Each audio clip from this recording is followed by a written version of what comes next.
7वीं शताब्दी की शुरुआत में मुसलमानों ने इस्लाम को आगे बढ़ाने के लिए खिलाफत सिस्टम की नींव रखी। रेगिस्तानी कबीलों से निकले इस नए धर्म ने कुछ ही सालों में पूरे मिडल ईस्ट का नक्शा बदल दिया। लेकिन ठीक उसी समय पर सिंध की धरती पर एक नया राजवंश सत्ता में आया। इस राजवंश का नाम था चच। इस राजवंश के राजाओं ने पूरे 70 सालों तक सिंध पर शासन किया और इन 70 सालों में अरबों ने 14 हमले किए सिंध के ऊपर। पर हर बार सिंध के राजाओं के हाथों उन्हें हार का सामना करना पड़ा। आज कहानी सिंध के उन्हीं राजाओं की। 6ठी शताब्दी आते आते गुप्त साम्राज्य अपने पतन की ओर बढ़ चुका था और भारत टुकड़ों में बिखर चुका था। इस मौके का फायदा उठाकर यहाँ के स्थानीय सरदारों और क्षत्रिय समुदायों ने अपने छोटे छोटे कबीले बनाने शुरू कर दिए। इन कबीलों में समय समय पर वर्चस्व के लिए युद्ध होते रहते थे। इन्हीं कबीलों में से एक ने सिंध को संगठित करना शुरू किया।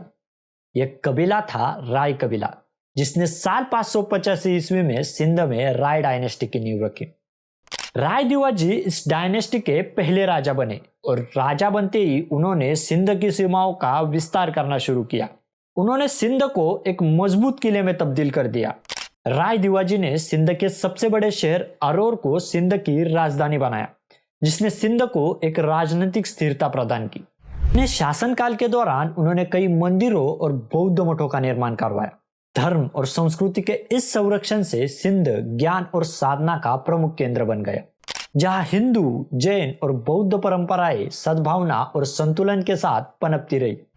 राय दिवाजी की मृत्यु के बाद सिंध की सत्ता उनके बेटे राय साहिरस प्रथम के हाथों में आई। उनके कार्यकाल को सिंध का गोल्डन पीरियड माना जाता है, जिन्होंने अपने साम्राज्य की सीमाओं को पूर्व में मुल्तान, पश्चिम में मकरान और दक्षिण में अरब सागर तक फैलाया।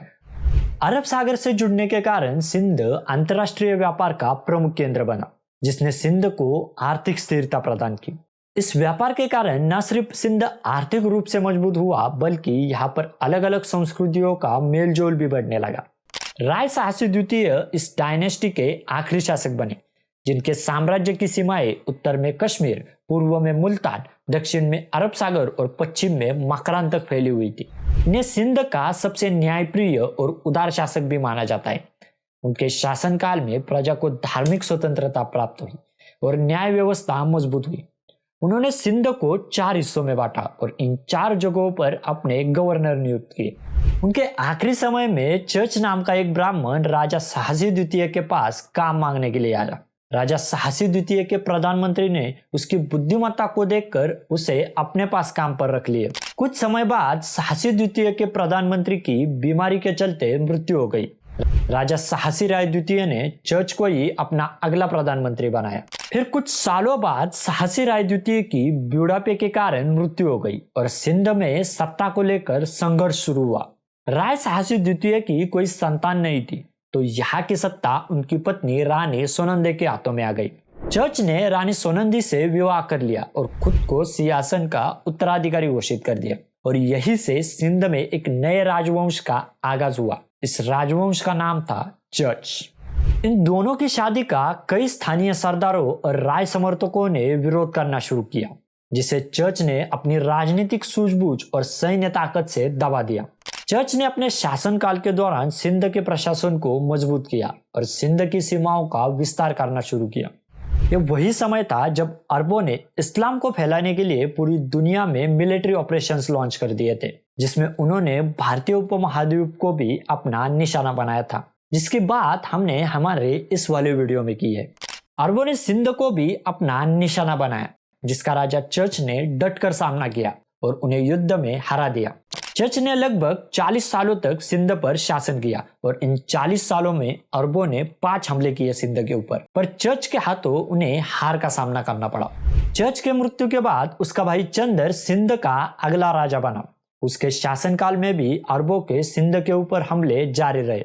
अरब मकरान और उसके आसपास के इलाके को लगातार निशाना बनाते रहे, पर चंदर ने उन्हें उन्हीं की भाषा में जवाब दिया। अपनी सत्ता के महज 7 सालों बाद ही राजा चंदर की बीमारी के चलते मृत्यु हो गई और राज्य की बागडोर चर्च के बेटे ताहिर के हाथों में आई। ताहिर के राजा बनने की कहानी बेहद ही मशहूर है। कहा जाता है कि एक दिन एक ज्योतिषी राजा दाहिर से मिलने आया और उन्होंने राजा दाहिर की बहन की कुंडली देखकर कहा कि जो भी इस लड़की से शादी करेगा वो सिंध का अगला राजा बनेगा। इस बात को सुनने के बाद राजा दाहिर चिंता में पड़ गए, जिसे देख उनके एक दोस्त ने उन्हें सलाह दी कि वो अपनी बहन से शादी करे। अपने दोस्त की सलाह मानकर राजा दाहिर ने अपने बहन से शादी कर ली। कुछ इतिहासकार मानते हैं कि यह महज एक नाम की शादी थी जो राजा दाहिर ने सिंध का राजा बनने के लिए की थी। दाहिर ने सत्ता में आते ही सिंध के प्रशासन को मजबूत करना शुरू किया और सिंध में कई मंदिरों और बौद्ध मठों का निर्माण कराया। उन्होंने सेना को पुनर्गठित किया, सीमाई क्षेत्रों पर किलेबंदी करवाई और व्यापार मार्गों की सुरक्षा पर ध्यान दिया। परंतु अरबों की तरफ से सिंध पर होने वाले हमले अभी बंद नहीं हुए थे। कभी मकरान तट से तो कभी समुद्री मार्गों से अरब सेनाएं आक्रमण करती रही थी। दाहिर ने कई बार इन आक्रमणों को रोका और अपने साम्राज्य की रक्षा की, लेकिन लगातार होते युद्धों ने सिंध की अर्थव्यवस्था और जनता दोनों को थका दिया था और यही संघर्ष अंततः उनके शासन के लिए सबसे बड़ी चुनौती बन गया। साल 708 में राजा दाहिर ने इराक से भागे 2 अलाफी भाइयों को सिंध में पनाह दी। उनका यह निर्णय मानवता की दृष्टि से तो अच्छा था, पर राजनीतिक दृष्टि से उनके लिए विनाशकारी साबित हुआ। यह घटना सिंध के राजा दाहिर की सत्ता की आखिरी लकीर साबित हुई, जिसने आने वाले निर्णायक युद्ध की भूमिका तय कर दी। उमैयद खलीफा अल वालिद ने इस घटना को एक चुनौती के तौर पर देखा, सिंध पर बड़े हमले की तैयारी शुरू कर दी, जिसकी बात हम हमारे अगले वीडियो में करेंगे। तब तक के लिए जय हिंद।